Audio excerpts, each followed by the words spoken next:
अस्सलाम वालेकुम कलीमुल्लाह भाई, कैसे हैं आप? ठीक ठाक हैं? वालेकुम सलाम जी तला भाई, अल्हम्दुलिल्लाह मैं बिल्कुल खैरियत से हूँ। आप सुनाएं, कैसे हैं? तबीयत ठीक है आपकी? ये अल्हम्दुलिल्लाह, अल्लाह का शुक्र है। तो ये सेशन मैंने आज आपके साथ रखा है कि जो लोग अभी इटली में अप्लाई कर रहे हैं 2023 में, और हम्म। काफ़ी जो है मुस्लिम साइड आ रहे हैं एम्बेसी के हवाले से। जो लोग बिल्कुल। अपने प्रोसीजर कर रहे हैं, उनको नहीं पता कि वो किस तरह। इस दफ़ा तो आई थिंक इन्होंने प्रोसीजर चेंज किया है। पहले आप वॉक इन जाके सबमिट करवाते थे, उस दफ़ा उन्होंने अपॉइंटमेंट लेनी पड़ती है। तो आप मुझे अपना एक ओवरव्यू दिए कि आप आपने पाकिस्तान में एजुकेशन कहाँ से हासिल की, और इस वक्त आप कहाँ पे पढ़ रहे हैं इटली में? Okay sure. सबसे पहले दुरूद शरीफ पढ़ूंगा मैं, जज़ल्लाहु अन्ना मुहम्मदन सल्लल्लाहु अलैहि वसल्लम माहु आलहू। जी, मेरा नाम कलीमुल्लाह मक्सी है और मैं छोटे से गांव से ताल्लुक़ रखता हूँ, village Mohammad Khan Maksi. But currently जो है हम कराची में रहते हैं। और मैंने जो बैचलर्स करी है वो मेहरान यूनिवर्सिटी खैरपुर कैंपस से की है। और मेरी जो बैचलर्स है वो इलेक्ट्रॉनिक इंजीनियरिंग में है। और अभी जो है मैं मास्टर्स कर रहा हूँ सपेंजा यूनिवर्सिटी ऑफ रोम, इटली में। और मास्टर्स भी मैं सेम फील्ड इलेक्ट्रॉनिक्स इंजीनियरिंग में ही कर रहा हूँ। ठीक है। तो ये आपका एडमिशन कौन सी डेट को हुआ था? मेरा एडमिशन जो है मैंने अप्लाई किया था 30 मार्च को, 30 मार्च। और ऑलमोस्ट मेरा एडमिशन 13 मई को आया था, 13 मई। 13 में। जी। तो आपका एडमिशन आया, उसके बाद आपने सीए के लिए अप्लाई किया? बेसिकली मेरे पास मैं आपको बताता चलूँ कि मैं एक बार मेरा वीज़ा जो है रिजेक्ट हुआ था। तो प्रीवियसली मेरे पास जो है डीओवी पड़ी हुई थी मेरे पिछले साल की ना। तो मुझे सीमिया करवाने की ज़रूरत नहीं पड़ी, क्योंकि उस साल पिछले साल जो है एम्बेसी हमारी जो काउंसलेट है कराची काउंसलेट, वो डीओवी अलाउ कर रही थी। तो उन्होंने डीओवी बना के दी थी मुझे, तो मेरी प्रीवियस वाली डीओवी मेरे इस साल में मैंने चला दी, मतलब मेरा काम चल गया विदाउट सीमिया। चलिए, अच्छी बात है। तो फिर आपने जब प्री इनरोलमेंट की यूनिवर्सिटी पे, तो आपकी समरी जो है वो एम्बेसी को कितने दिन बाद फॉरवर्ड हुई? यूनिवर्सिटी ने कितने दिन बाद जो है फॉरवर्ड की उसको?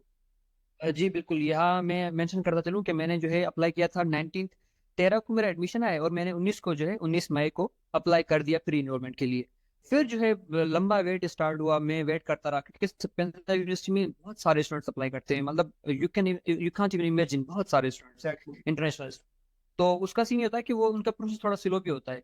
तो उन्होंने मेरी समरी जाके फॉरवर्ड की है 13 सितंबर को। आई डोंट नो व्हाई ये 13 वाला क्यों आ रहा है मेरे पास। 13 मई को एडमिशन मिला, 13 सितंबर को मेरी जो है समरी फॉरवर्ड हुई है काउंसलर, कराची काउंसलर में। तो इतने दिन में जो है ना वेट करता रहा। ये तो काफी ज्यादा टाइम हो गया है ना, ये तो 4-5 महीने एग्जैक्टली। का। प्रीवियसली बहुत जो है ना, प्रीवियस ईयर जो है बहुत बुरी हालत थी के इस हवाले से भी यूनिवर्सिटी की, मुझे पर मैसेजेस आ रहे हैं कि यार स्पेंजा हमारी समरी नहीं फॉरवर्ड कर रही। तो मैंने उनको ये बताया कि आपका डिपार्टमेंट पे वेरी करता है कि आपके डिपार्टमेंट पर एप्लीकेशन है, तो इस तरह करके तो वेट करना पड़ेगा, हम वेट के अलावा कुछ कर नहीं सकते। एग्जैक्टली इसके दो तरीके हैं। या तो आप इंटरनेशनल जो इनकी ऑफिस है उनको आप मेल करो, और या तो आप अपने डिपार्टमेंट के जो आपको कोऑर्डिनेटर है, जब एडमिशन लेटर मिलता है ना, तो उसके नीचे आपका कोऑर्डिनेटर का नेम लिखा होता है, आप उनको ईमेल कर दें। नॉर्मली होता कुछ भी नहीं है, वो अपनी मर्जी से ही फॉरवर्ड करते हैं, क्योंकि अपना टाइम लेके, क्योंकि बहुत सारे स्टूडेंट्स होते हैं। बट ये कि आप अपनी दिल की भड़ास निकाल सकते हो उनको एक ईमेल करके, ताकि मे बी प्रोसेस हो जाए स्टार्ट आपका। बट नॉर्मली वो अपनी मर्जी से ही सेंड करते अच्छा, आपकी समरी फॉरवर्ड हो गई एम्बेसी को? ठीक है। तो हैं। जी आपने जी, फिर 13 सितंबर। कितने दिन बाद या कितने ड्यूरेशन के बाद अपना वीजा फाइल किया जारी ऑफिस में? उसका थोड़ा ओवरव्यू दे दें। जी जी जरूर। तो चूंकि मेरी जो है एडमिशन तो पहले से हो चुकी थी, और मैंने अप्लाई भी कर दिया था प्री इनरोलमेंट के लिए, तो मेरे पास काफी टाइम था। मैंने डॉक्यूमेंट्स जो रिमेनिंग मेरे थे, नॉर्मली तो मेरे पास सारे डॉक्यूमेंट्स अवेलेबल थे क्योंकि लास्ट ईयर के। बट इस साल भी थोड़ी बहुत चेंजिंग्स हुई थी, वो मैंने चेंजेस करनी थी, लाइक टैक्स रिटर्न में हो गया, बैंक स्टेटमेंट में। तो वो मैं प्रिपेयर कर रहा था प्रीवियस मंथ से, मतलब मैं मई से मैंने स्टार्ट कर दिया था, क्योंकि मुझे पता था कि वीजा अप्लाई करना है। बट जो चीज रिमेनिंग थी मेरी, वो थी मेरी समरी प्लस में बैंक स्टेटमेंट निकलवाना। बाकी सारे डॉक्यूमेंट्स मेरे मतलब A to Z रेडी थे। और जो कुछ फॉर्मेलिटीज होती है, लाइक टिकट्स वगैरह या इंश्योरेंस वगैरह, वो आप ऑब्वियसली लास्ट वीक में करवाते हैं, ताकि जो है उस डेट से स्टार्ट हो। तो सारे डॉक्यूमेंट्स रेडी थे, मैंने जो है वीजा अप्लाई किया। समरी मेरी फॉरवर्ड हुई 13 सितंबर को, और मैंने वीजा अप्लाई किया 26 सितंबर को। 26 हो गई, सही है। ये आपको जी, इतनी और जल्दी यहाँ पे मैं बताया चलूँ कि मेरी जो है क्लासेस स्टार्ट हो चुकी थी। मेरी क्लासेस सिकंदरा की हुई थी 21 सितंबर से। तो मतलब ये लोग पूछते हैं ना कि अभी क्लासेस स्टार्ट हो जाएंगी, मैं वीजा लेट एग्जैक्टली। हो जाऊंगा, कोई मसला नहीं है। आपका इशू नहीं है इसमें ना। एक तो यूनिवर्सिटी समरी फॉरवर्ड लेट कर रही है, प्लस में आपको वीजा लेट मिल रहा है। तो यूनिवर्सिटी जो है, इससे कोई मसला नहीं होता, आप आ सकते हैं, बाद में भी आ सकते ठीक है। तो आपने वीजा फाइल किया 26 सितंबर को हैं। एग्जैक्टली। जेरी ऑफिस में? जी। अच्छा, कराची काउंसलेट का सीन ये होता है कि आपको अपॉइंटमेंट खुद लेनी पड़ती है।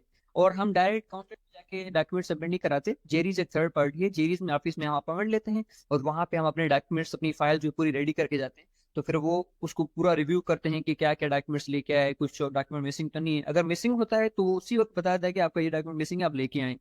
चलें उसको भी, वो भी भूल गया तो क्या होता है कि मे भी कोई डॉक्यूमेंट मिसिंग है ना, तो उसके लिए समटाइम्स से कुछ लोगों को कॉल रिसीव होती है, कुछ को जो है ना लेटर आता है कि भाई आपका ये डॉक्यूमेंट हमें चाहिए, इसको प्रूफ करो फर्दर। तो मतलब लीनियंसी मिल जाती है। तो मैंने क्या किया, अपॉइंटमेंट ली जेरीज में और 26 को, और मैं 26 को चला गया अपनी फाइल लेके, और उसी दिन मैंने जो है जेरीज में अपने डॉक्यूमेंट सबमिट करा दिए, और फिर मैं वेट करने लगा अपने वीजा का। सही। और फिर आपको कितना टाइम लगा वीजा की जो आपकी एक्सेप्टेंस थी? यार आई वुड से अल्हम्दुलिल्लाह इस बार मैं बहुत लकी रहा वीजा के मामले में, क्योंकि लास्ट ईयर जब मैंने अप्लाई किया था तो मेरा वीजा का रिस्पॉन्स आया था ऑलमोस्ट 4 मंथ्स के बाद। Last time I applied on 26th of और मुझे रिस्पॉन्स मिला है 10 अक्टूबर को। सही। वो भी वो भी रेस्पॉन्स भी मिला था, वो मुझे मिला था कि आपका जो है डॉक्यूमेंट मिसिंग है और मैं वो चाहिए। मैंने जो बताया ना कि आपको एक डॉक्यूमेंट रिसीव होता है जिसको हम बोलते हैं कि प्री रिजेक्शन, क्योंकि उसमें चांसेस कम होते हैं आपके। तो प्री रिजेक्शन मुझे मिला था अक्टूबर में। फिर मैंने उसका रिस्पॉन्स सबमिट कराया कि उसको जस्टिफाई करने के लिए कि मेरा डॉक्यूमेंट मिसिंग है, आपको जो चीज़ मेरी समझ में नहीं आ रही फाइल में, तो उसको मैंने जस्टिफाई किया, पूरा कवर लेटर लिख के कुछ सपोर्टिंग डॉक्यूमेंट अटैच करके। फिर उसको मुझे रिस्पॉन्स मिला नवंबर में। बट इस साल अल्हम्दुलिल्लाह मैं बहुत लकी रहा, मैंने 26 को अप्लाई किया है और 14 अक्टूबर को मुझे जो है कॉल रिसीव हुई है कि आपके डॉक्यूमेंट्स आप कलेक्ट कर लें, मतलब पासपोर्ट कलेक्ट कर लें। सही। मतलब वो कहते हैं कि मुश्किलात के बाद आसानी है, आपने मुश्किलात पहले बिल्कुल देखी बिल्कुल। और अल्लाह ने आपके लिए फिर आसानी पैदा की। एग्जैक्टली एग्जैक्टली, ये कि कंसिस्टेंसी रखनी चाहिए आपको, मायूस नहीं होना चाहिए। ऑब्वियसली मैं डिस्टार्ट बहुत हुआ था कि यार इतना मेहनत की, इतना काफी, मतलब मेरे दोस्त थे सबके वीजा लग गए और मेरा वीजा नहीं लगा। तो ऑब्वियसली एक इंसान को होता है कि यार मैंने भी उनके साथ ही मेहनत की उन जितनी। बट ये कि आपकी जो चीज जो आपको मिलनी होती है एग्जैक्ट टाइम पे मिलती है ना, एक सेकंड पहले मिलती है ना, एक सेकंड लेट मिलती है। तो बस वेट करते रहें और दुआएं करते रहें, अपनी कंसिस्टेंसी रखें और मिल जाता है। तो अल्हम्दुलिल्लाह इस बार वीजा मुझे 20 दिन में मिल गया। अच्छा, इसके अलावा क्या आपके पास आइल्स भी था आपकी फाइल में? ताहा भाई आई वुड से कि पहले तो मेरे पास आइल्स नहीं था, और मैं अनफॉर्चुनेटली कहूँगा इसको। हालांकि मेरा वीजा भी लग चुका है विदाउट आइल्स, पर मैं क्यों अनफॉर्चुनेटली कह रहा हूँ, क्योंकि जब यहाँ पे आप आते हैं ना, तो आइल्स जो है ना सिर्फ आपको वीजा के लिए फायदेमंद होता है, बट यहाँ आने के बाद भी आपको आइल्स काफी बेनिफिट्स देता है। लाइक यहाँ पे कुछ प्रोग्राम्स होते हैं, इरास्मस उनका नाम होता है, इरास्मस। तो कुछ इरास्मस जो है विद इन यूरोप होते हैं कि आप कहीं एक सेमेस्टर जर्मनी में पढ़ के आ रहे हैं, एक सेमेस्टर आप फ्रांस में पढ़ के आ रहे हैं, या फिर आप जो है लेटविया जा रहे हैं, इस तरीके से। और यहाँ पे कुछ यूनिवर्सिटीज में कोलाबोरेशन अमेरिका और इंग्लैंड और अपना क्या कहते हैं ऑस्ट्रेलिया की यूनिवर्सिटीज के साथ भी होता है। तो वहां पे उनके लिए आपको आइल्स चाहिए होता है। तो मेरे दोस्त हैं अल्हम्दुलिल्लाह, वो भी 2 दोस्त मेरे ऑस्ट्रेलिया में पढ़ रहे हैं, वो इसी मतलब उनके पास आइल्स था, उन्होंने अप्लाई किया, उनका लग गया तो आइल्स में। और एक दोस्त इंशाल्लाह कमिंग इन चेक में जो है अमेरिका जाएगा। तो ये आइल्स के फायदे होते हैं कि आइल्स है तो आप इन चीजों को भी अवेल कर सकते हैं। तो आई वुड रिकमेंड जो भी दोस्त हैं कि आइल्स अगर नहीं है तो कर लो, ना सिर्फ वीजा के लिए बट यहाँ पे भी आपको फायदेमंद रहेगा। बट मेरे पास अनफॉर्चुनेटली अभी तक आइल्स नहीं है। चने अल्लाह आपके लिए आसानियां फरमाए। आमीन इंशाल्लाह। इसके अलावा बैंक स्टेटमेंट के बारे में थोड़ा बता दें कि आपने बताया कि बैंक स्टेटमेंट में आपको पहले साल जो है रिजेक्शन आई बैंक स्टेटमेंट की वजह से कि आपके टैक्स रिटर्न और बैंक स्टेटमेंट आपस में जस्टिफिकेशन उनकी नहीं बन रही थी। ठीक है। एग्जैक्टली। आप क्या एक्सपीरियंस शेयर करते हैं बैंक स्टेटमेंट के हवाले से, और अपना थोड़ा ओवरव्यू दे दें कि आपका सोर्स ऑफ इनकम क्या था, आपने उसकी किस तरह जस्टिफिकेशन दी? सही हो गया। यार फाइनेंसिस जो होते हैं लाइक बैंक स्टेटमेंट, ये बहुत इंपॉर्टेंट होते हैं आपके वीजा के लिए।